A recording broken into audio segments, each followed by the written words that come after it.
Greetings. Welcome to EDTV News Channel, the People's Channel. In this report, we have two stories for talk about. Stay tuned for the full reports. Blessings to all subscribers and viewers. If you're here for the first time, you can support the channel by like, subscribe, share, hit the notification bell. So we'll start off in the parish of Clarendon. Details an incident in which female was taken out by cops' gun, which is her boyfriend. So we'll get into the report. Details have emerged following the fatal shooting incident involving a policeman that resulted in the dropout of his girlfriend in Clarendon. The deceased has been identified as Jamaica, a bartender from Westmoreland. According to reports, the incident occurred on Sunday, January 12, at approximately 7 p.m. at a hotel where the woman and the policeman were staying. Gunfire was heard, prompting a call to the police. When officers arrived, they found Suku with a single gunshot wound to her chest. She was rushed to the hospital but was pronounced you-know-what upon arrival. The policeman, a constable, reported that he and Suku had been in the room with her sleeping on the bed.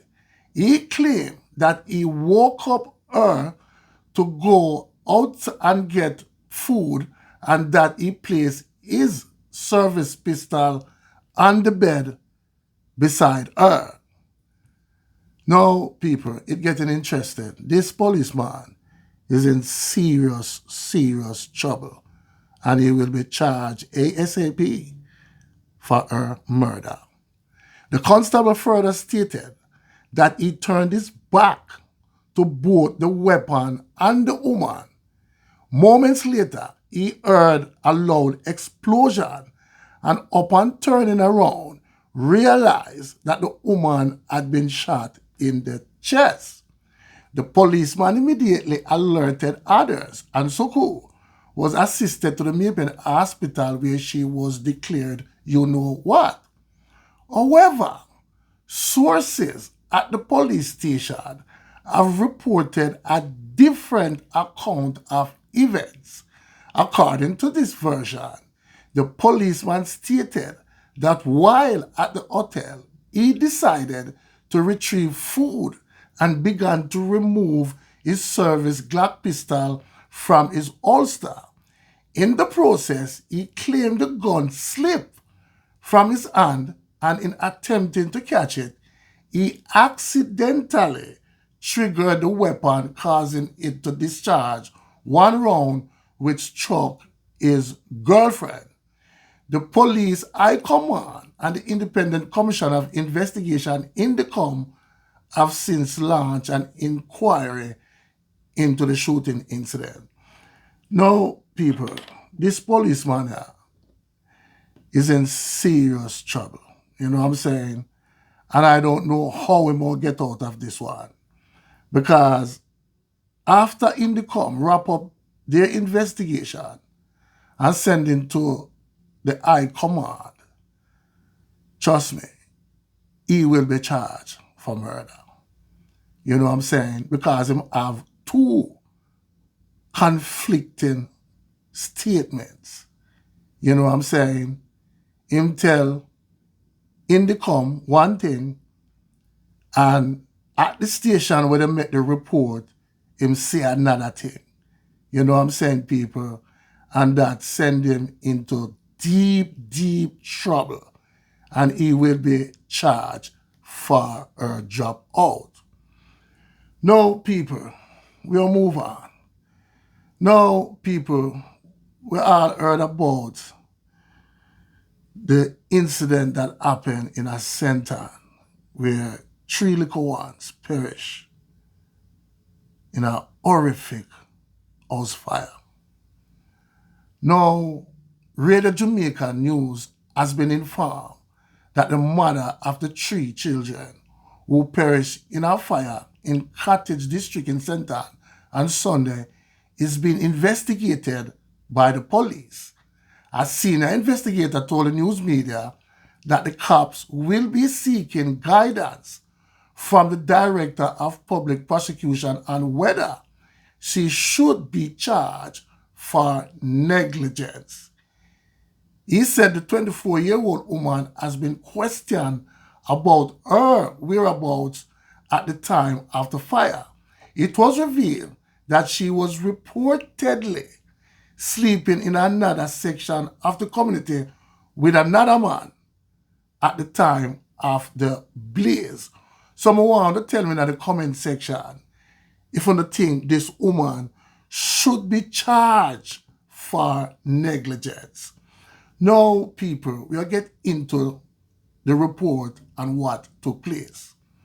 Travis Davis says he can't get the screams of the 3 children who dropped out in Sunday's house fire in WALKERSWOOD Sometin out of his head. It is like I can still hear the picture of them in my head a scream, and it messed me up, he told the news media. The early morning blaze that claimed the lives of 7-year-old Tashwana Mattis, 4-year-old Tashwane Mattis, and 2-year-old Tavana Mattis was particularly heartbreaking for Davis, who shared that he is the father of a 5-year-old. But Davis, who said he was driving through the community on his way to St. Mary when he saw the house ablaze, could only stand and listen as the siblings scream, pierce the early morning silence, then stop after the roof collapsed. According to Davis, the first sign he got of the fire was a very bright light in the distance. When he got closer to the location, he realized that the house was ablaze. He said that before he exited his vehicle, he called the police. That was about 2:20 a.m. He showed the news media his phone and indicated that he called the police a second time, adding that the firefighters arrived at the scene sometime after 3 a.m. So that about roughly 40 odd minutes before the firefighters them come on the crime scene. I saw a man walking and I asked him if he didn't see the house burned down. I asked him if anybody was in there and he said that it was a house that people live in. Same time, I started to bawl out and say, "Fire, fire." I wasn't really seeing anybody come out. I told the man to let us go up there and he said he was afraid. The fire was blazing and I saw a lady run out of her house and bawl out. I asked her where I could walk to go up there, but she was panicking and didn't answer me. I decided to shut it through the bush and come up, Davis related. I was afraid because I don't know the community. I passed through. I went up there and heard the children bawling and could not do anything, he lamented. He said he heard what sounded like an explosion inside the house. That was when the roof caved in and the screaming stopped. I just had to watch and couldn't do anything because the next man was saying not to try and go in there, Davis said. I wanted to try and go into the house. Those children are babies. Hours after the fire was put out, a pall of gloom and anger hung over the community. The anger stemmed from the residents believed that the children were left unattended, allegedly by their mother, who the news media was told had been taken into custody. According to the resident, the children were left in a 2-bedroom house with their grandmother, but she isn't agile enough to do much for herself and the children. The grandmother and another sibling of the 3 deceased children managed to escape the burning house through a back door. It is alleged that there was no electricity at the house and that a burning candle may have been the cause of the tragedy. A cousin of the children's mother standing in front of a shop with other residents was heard venting anger at the children's mother. No, people, this is so sad. You know what I'm saying? The children's father, Odin Mattis, was a picture of devastation. Stooping with his head in both hands, he said he was unable to describe how he was feeling. How I feel is indescribable. I don't know what to tell you. All they had to do was send the children come to me. Me can't explain and tell you what happened because under the same yard we live in. The yard is the kids' them mother yard, said Mattis, who explained that he lives nearby and had he known the mother was leaving for the night, he would have gone for his children. I can't give you a full disclosure because I was in my bed after me come off from work. I don't even know when I fell asleep. People come call me and tell me say the house burned down and take out me youth. Them, he lamented. Their mother left them inside the house. I can't even say she left them with her mother because her mother can't even help herself. So she basically left them by themselves in charge. She left the 7-year-old responsible for the others. She could have tell me to go for them. Only one out of my 4 picnic left back and him gone with him auntie because him traumatized.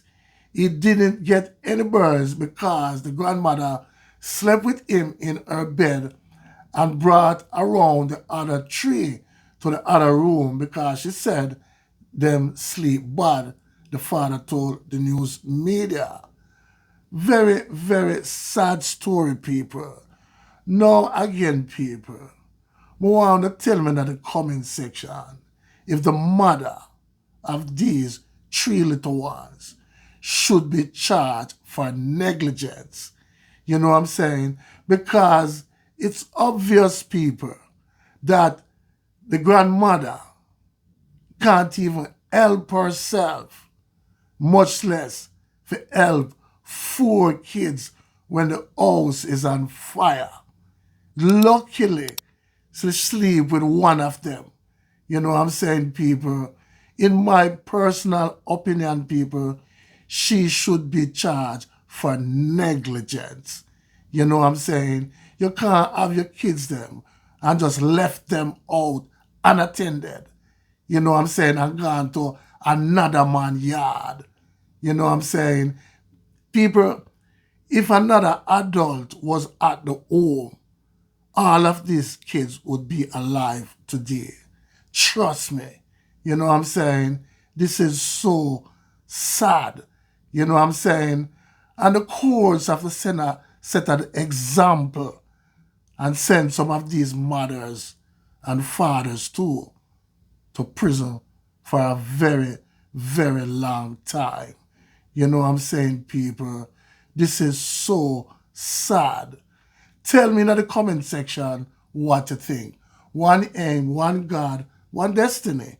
Walk good, talk good, live good. Blessings.